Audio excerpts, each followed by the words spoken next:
जिस समस्या का ना कोई उपाय, उसका हल सिर्फ ओम नमः शिवाय, ओम नमः शिवाय, ओम नमः शिवाय।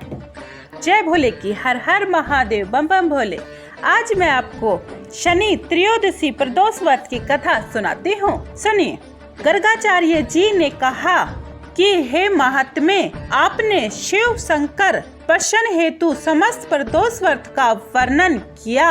अब हम शनि त्रयोदशी प्रदोष व्रत की विधि सुनने की इच्छा रखते हैं, सो कृपा करके सुनाइए। तब सूत जी बोले, हे ऋषि, निश्चयात्मक रूप से आपका शिव पार्वती के चरणों में अत्यंत प्रेम है। मैं आपको शनि त्रयोदशी के व्रत की विधि बतलाता हूँ, सो ध्यान से सुनो। पुरातन कथा है कि एक निर्धन ब्राह्मण की स्त्री दरिद्रता से दुखी हो शालिंड ऋषि के पास जाकर बोली, महामुने, मैं अत्यंत दुखी हूँ, दुख निवारण का उपाय बताइए।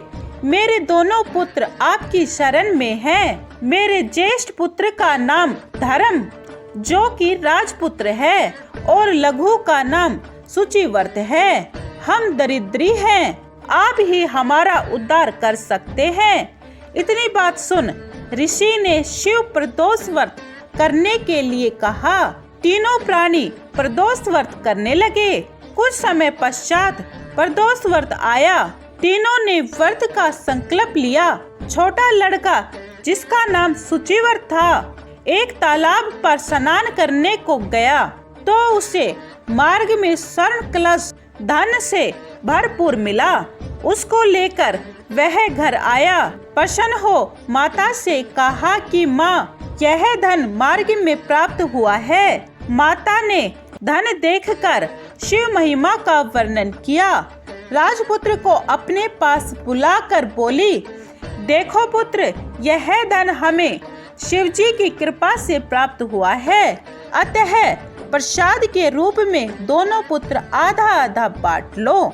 माता का वचन सुन राजपुत्र ने शिव पार्वती का ध्यान किया और बोला, पूज्य, यह धन आपके पुत्र का ही है, मैं इसका अधिकारी नहीं हूँ। मुझे शंकर भगवान और माता पार्वती जब देंगे तब लूंगा।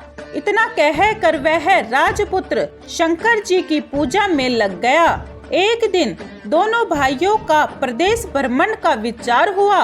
वहाँ अनेक गंधर्व कन्याओं को क्रीड़ा करते हुए देखा। उन्हें देख सूचिवर्त ने कहा, भैया, अब हमें इससे आगे नहीं जाना है। इतना कह सूचिवर्त उसी स्थान पर बैठ गया, परंतु राजपुत्र अकेला ही स्त्रियों के बीच में जा पहुंचा। वहाँ एक स्त्री अति सुंदरी राजकुमार को देख मोहित हो गई और राजपुत्र के पास पहुंचकर कहने लगी कि हे सखियों, इस वन के समीप ही जो दूसरा वन है, तुम वहाँ जाकर देखो। भांति भांति के पुष्प खिले हैं, बड़ा सुहावना समय है, उसकी शोभा देखकर आओ। मैं यहाँ बैठी हूँ, मेरे पैर में बहुत पीड़ा है। यह सुन सब सखी दूसरे वन में चली गई। वह सुंदर राजकुमार की ओर देखती रही। इधर राजकुमार भी कामुक दृष्टि से निहारने लगा। युवती बोली, आप कहाँ रहते हैं? वन में कैसे पधारे? किस राजा के पुत्र हैं? क्या नाम है? राजकुमार बोला, मैं विदर्भ नरेश का पुत्र हूँ, आप अपना परिचय दें। युवती बोली, मैं विद्रविक नाम गंधर्व की पुत्री हूँ, मेरा नाम अंशुमती है। मैंने आपके मन की स्थिति को जान लिया है कि आप मुझ पर मोहित हैं। विधाता ने हमारा तुम्हारा संयोग मिलाया है। युवती ने मोतियों का हार राजकुमार के गले में डाल दिया। राजकुमार हार स्वीकार करते हुए बोला कि हे भद्रे, मैंने आपका प्रेमोपहार स्वीकार कर लिया है, परंतु मैं निर्धन हूँ। राजकुमार के इन वचनों को सुनकर गंधर्व कन्या बोली कि मैं जैसा कह चुकी हूँ वैसा ही करूँगी, अब आप अपने घर जाएं।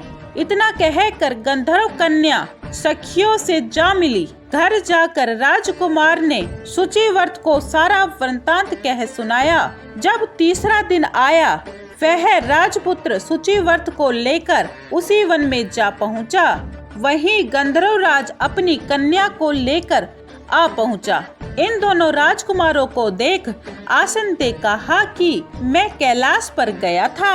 वहां शंकर जी ने मुझसे कहा कि धर्मगुप्त नाम का राजपुत्र है, जो इस समय राज्य विहीन निर्धन है, मेरा परम भक्त है। हे गंधर्वराज, तुम उनकी सहायता करो। मैं महादेव जी की आज्ञा से इस कन्या को आपके पास लाया हूँ।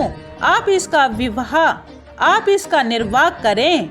मैं आपकी सहायता कर राजगद्दी पर बैठा दूंगा। इस प्रकार गंधर्वराज ने कन्या का विधिवत विवाह कर विशेष धन और सुंदर गंधर्व कन्या को पाकर राजपुत्र अति प्रसन्न हुआ।